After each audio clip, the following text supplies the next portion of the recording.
Hi, this is Darlene Griffiths, and this is my Module 8 case study for EDL 853 Special Education for School Leaders, entitled Get This Child Out of My Room. So a summary of the case study, we're talking about a third grader. His name is Carl. He's got a behavior disorder, and he's been placed in the general education classroom. Since his parents' divorce, Carl has changed from being self-abusive to being aggressive toward his teacher. Not necessarily his peers, but his teacher. His general education teacher just wants to remove him from the classroom. She doesn't want to have to deal with him. The new special education teacher, Miss Green, she wants to help Carl, and she is developing an intervention plan for him that she hopes will help him deal with his aggression and allow him to stay in the general education classroom. So let's talk a little bit about Carl. First off, he's a third grade student. I said his behavior has changed since his parents' divorce. He is identified with a behavior disorder, and he is on an IEP. He has been caught throwing pencils at his classroom teacher. He's also thrown rocks from the school bus window at teachers. When he is observed by the special education teacher, his outbursts seem to come out of the blue. His psychological profile says that he has no intellectual problems, and his emotional problems do not warrant services. So we have his general education teacher, Mrs. Nancy Taylor. She has taught for 10 years.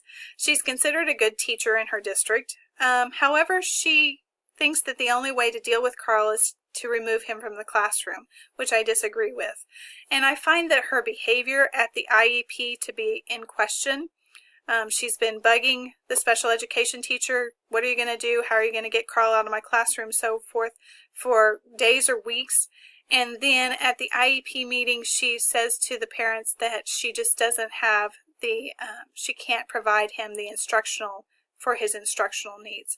So I kind of question her motive. And then you've got the special education teacher, Miss Susan Green. This is her first year, and she has to fill the shoes of a veteran special education teacher, which is always very difficult. But I do believe that she wants to help Carl, and she wants to help that third grade teacher be able to deal with kids with special needs. So what do I know about the school? The school is in a rural setting. It's one of 16 school districts in an 800-mile radius. It is part of a cooperative that shares resources such as a school psychologist or a social worker. The school district has one superintendent that has to go from building to building each day, so they probably don't see that person very often. So within each school there is kind of a lead teacher who acts as the assistant superintendent. So the problem I see is that Carl has no one in his life in the adult world that cares about him as an individual. Mom and dad are divorced. Mom is overwhelmed with the other children and providing for her family. The general education teacher just wants to remove him from her classroom. She doesn't want to keep him there. The dad comes to the IEP meeting, just wants to sign it and leave. He doesn't want to have any input on the team. I do believe that the special education teacher, she does want to help Carl, and I believe that mom wants to help Carl, but she's not sure how. So what I need to know is I need to understand why the general education teacher in this day and age of inclusion just wants to remove this child. Does she not have any tools in her teacher toolkit to be able to deal with a special needs child? Is this the first one she's ever had in class? What is going on there? And then why is dad so detached? Is he just so angry that he just wants to get up and leave? Or I don't understand that. And then would mom be willing to get some techniques to help Carl?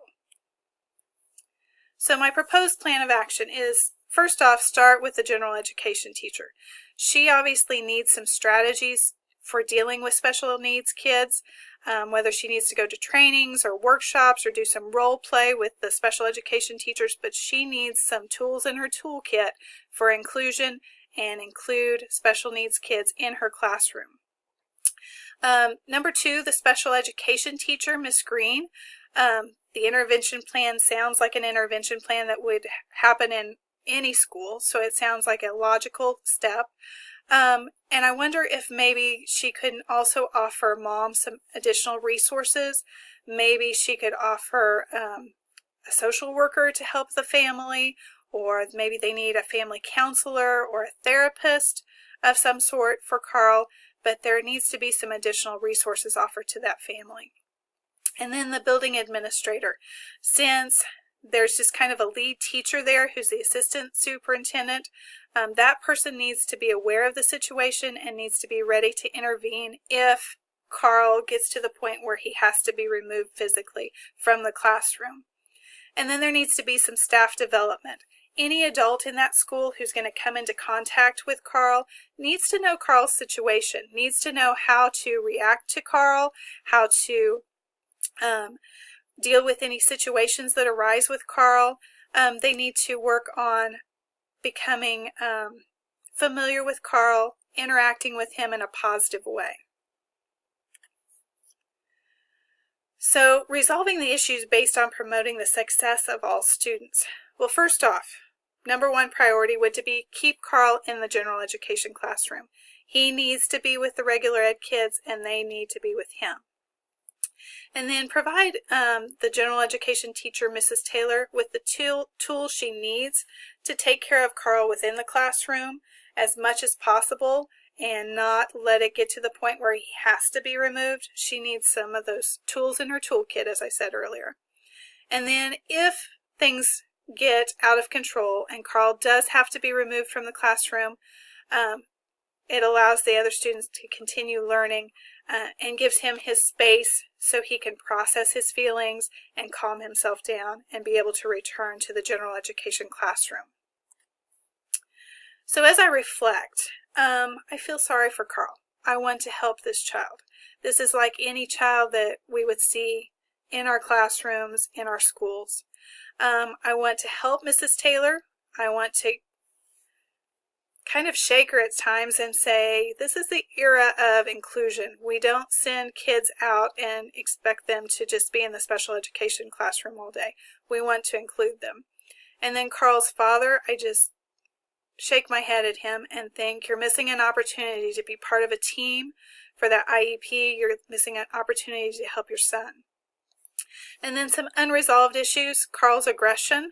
I would hope that through the intervention and through some learning techniques that it would become less and less. I believe that his aggression is a cry for help. The case study talked about his parents' divorce being a messy divorce and how the police had to come in during the divorce hearing. I'm wondering about that judge, why there wasn't a social worker or a family counselor of some sort assigned to that family, because obviously they needed some more assistance. So how am I going to promote academic success for every student? Well, first of all, learning for all. I want all students to be learning at their own pace, at their own level, and that includes Carl. He needs to be in that general education classroom learning as much as possible. Need to make sure that the intervention plan is followed, okay? If he becomes so out of control that he has to be removed, he needs to go to the special education classroom. He needs room to cool off and think about what he needs to do to get himself together so that he can go back to the general education classroom. And then I want to be able to assist that regular education teacher. She needs some tools to work with special needs students. She needs to understand that they're going to be in her classroom and she's got to be able to meet their needs. And then I want to build a relationship with Carl. It's obvious that Carl feels that he doesn't have anybody in his life that cares about him, and so he's lashing out in hopes of getting somebody's attention, and he has. He's gotten someone's attention, but not in the appropriate way. So we want to build that relationship with Carl. And then as an educational leader, promoting the personal well-being of every student.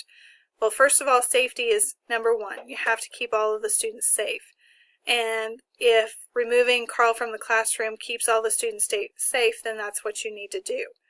And then build a relationship with Carl. Talk to your staff about encouraging Carl. Every time they see him, saying hello, check on him throughout the day. And then get the parents involved. Oftentimes parents don't realize that there are resources and different things that we have to help them. We need to get them involved in that process so they understand what's available. And then perhaps develop a community mentor program. Encourage adults outside of the school to come in and be a mentor to these students that feel that there's nobody that cares about them. Come in and watch their music programs. Come in and eat lunch with them, and so forth. So then how am I enhancing the instructional capacity? Well, I want to continue to encourage Mrs. Taylor to learn how to meet the needs of special education students in her regular education classroom. I want to send her to training. I want to do some role play with her. I want to support the new special education teacher, Susan Green. She's on the right track with her intervention plan for Carl, and I want to make sure that that is followed and that we document everything so that we can show that, yes, we're working toward this goal, or hey, we've reached this goal because now Carl does this or this or this. And then encourage Carl along the way, okay? Maybe he's gone 2 days without aggressive behavior. Hey, Carl, you're doing a great job. Or we've gone a whole week. We want to encourage him. And then we want to focus on the strengths of our students. Hey, you did a great job emptying your tray at lunch today, or thanks for walking down the hall, instead of running. We want to encourage those things. Offer resources to parents. Oftentimes, parents don't realize what resources are available out there to help them. And the school, we know about a lot of things, but sometimes we forget to promote those to parents and say, hey, you need help with this. We've got this program that can help you, or this person you can reach out to. And again, start up that community mentor program. That's important to involve the community as well as get adults that care about these kids in our school system. And that is it. Thank you for watching, and good luck for the rest of the semester.